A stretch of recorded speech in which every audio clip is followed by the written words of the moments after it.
Lantai 21 di 214. Petugas gabungan dari Dinas Sosial dan Satpol PP Makassar menggelar razia penyakit masyarakat. Dari razia yang dilakukan di sejumlah penginapan di Makassar, terjaring ada 8 pasangan bukan suami istri. Para pasangan yang terjaring selanjutnya di bawah untuk didata. Pelaksana tugas Kepala Dinas Sosial Kota Makassar mengatakan terdapat 4 penginapan yang dilakukan razia. Razia penyakit masyarakat dilakukan setelah petugas menerima laporan warga. Razia akan terus dilakukan untuk menciptakan suasana kondusif di tengah masyarakat. Ada beberapa pasang, ini kan sementara kita asesmen, kemudian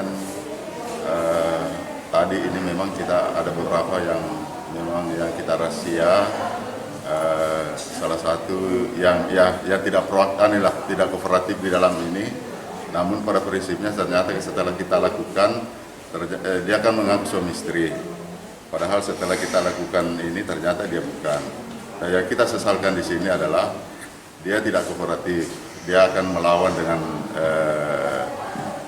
petugas dan mengatasnamakan juga suatu lembaga ya, mengatasnamakan lembaga bahwa dia adalah seorang pimpinan, dan ini yang kita sesalkan bahwa sebagai lembaga kontrol.